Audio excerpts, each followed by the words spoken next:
Hi, Paul from Devongunsmith here again, and with this lovely Bettinsoli diamond.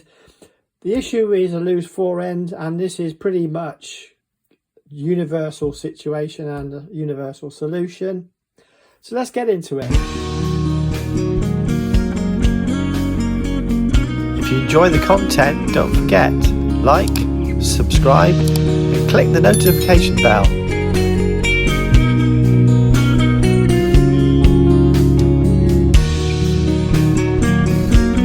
Okay, so there are a couple of tricks and little hacks you can do to make a loose fore-end work better. When you first look at the gun, there's a witness mark there on the barrel where it's clearly rubbing. And then you look inside and there's a witness mark on the fore-end wood. Same. Quite often it just needs a tightening of the screws. Sometimes it's humidity. No, they're tight, so it's not that. Sometimes you can get away with a little tap there or a tightening of the loop. This is called a loop because originally they were loops. It's now a fore-end hook, but once it was a fore-end loop. So we still call it the loop. There you go. You can, if there's enough metal, it doesn't look like there's enough metal to push over there to tighten it, you can do it that way sometimes. Sometimes that makes the fore-iron steel or iron tighter, but the wood is still loose. So we're going to get into that. It's not this. So quickest way, check that there's no fixings at the end. Some fore-ends do. Just slacken this off. And of course, good old camera's right under my nose once again. I can't see what I'm doing, and it's an overcast December day, so lighting is not what it should be. Anybody who does any camera work knows lighting is everything. Got no natural light to speak of, even though it's only midday. Very overcast, little or no light coming through the window. It is what it is. Right. We're leaving all the rest of the furniture in there. Don't mess with it because the spring will pop out and all that. So just leave that to one side in the upright set like that. So there's a little bit of grease and gunk, but I'm not here for that. I'm here to figure out and sort this out. Let's see if I can holding that in place. I should better knock that out. There we go. Very carefully, because there is a spring that will just disappear on you if you're not careful. There you go, holding the spring with my finger. So what we're going to do here, yeah, there's some witness marks. If you can see, there's chatter marks from the tooling when it was milled. You can see the chatter marks. These have all raised with humidity probably and making it looser on the fit. Now, it's real crude, it's real basic. Now, a lot of guys won't know, anybody who's only ever used CAD won't be familiar with pattern makers. Pattern makers used to make objects and they would carve it with a really sharp chisel, and they'd literally scrape it away like that until it was perfect to size, ready for the castings, dropping into casting sand and producing items that would be hand finished. But we are going to do very similar thing here. Camera. I'm not loving the camera today because it's just in my way constantly. We're going to literally just scrape away. Very light shavings. I'm going to sort of do a bit of a before and after because you're not going to see. You're not going to do this in a 10-minute video. But using this like a little plane, you can see I'm removing small amounts, small shavings. I'll be back. See you later, guys.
So if you look before, you would have seen chattering, and you can see now it's shiny. Well, I've been scraping it clean. So now we just simply offer it up. First try. See how we go. Very carefully so we don't lose the spring. Drop it in.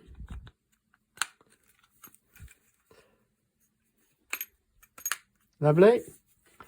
And then the other side, I'm not going to clean this up, but you can still see the chatter marks there where they were squeezing only half the assembly.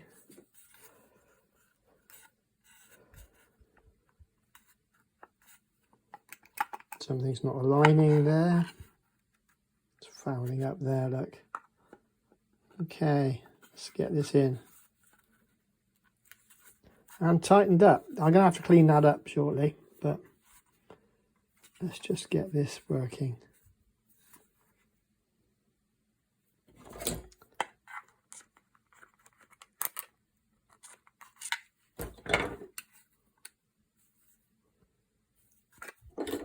So the back screw looks like it's going to fit. And as per usual, that spring is proving a tricky item. So I'm going to relieve that slightly there because it's starting to foul up on the top of there. I could chop away at that if I wished, but I do not wish. Okay.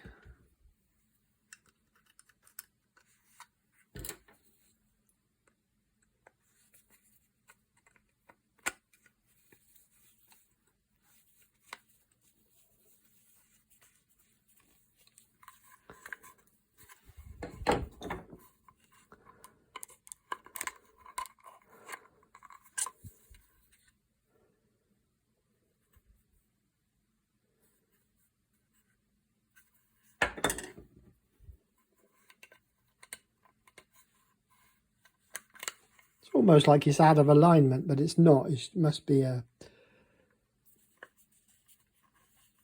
illusion. Oh, flaming camera once again, trying to get the light. Usual stuff. Right. So I'm going to just cinch these up, get my shoulder over the screws and tighten these up off camera. Or can I do it here? Yeah, I can if I get offside of the camera. There we go. There we go. Right. So that is tight. Let's just see.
Now the proof in the pudding, really. Let's see if it works.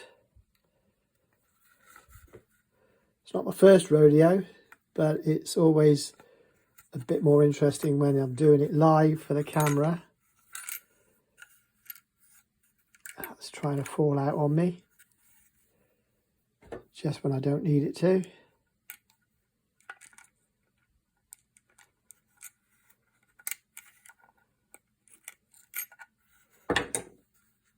Okay.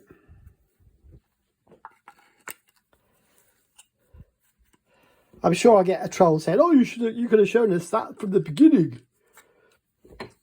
I tell you what, there's a lot of angry people out there who've got guns, which is kind of worrying, really, isn't it? Anyway, moving on. Just got to move that spring out of the way so it doesn't foul up. One spring there. So we've only moved it a few thou, probably camera. Oop, there we go. There we go. It's just caught. There you go. Lovely. That is now flush, and it was a bit low before. So perhaps that allows us to pinch this down. So with the inletting and the shimming, we might get the height here inside the way we want it. And this has probably gone over a 10-minute video now. That's higher, so that's pulling further down, so we can tighten more firmly down here. Oh yeah, that's good.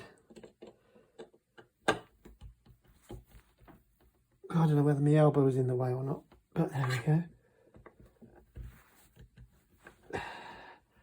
Definitely getting more compression there, and I don't know how much of that there is. That is proud at the moment, but it's related to this inletting. You're seeing a rise there. So let's see how that fits. And now to test it. That is a good thing. It means it's tight.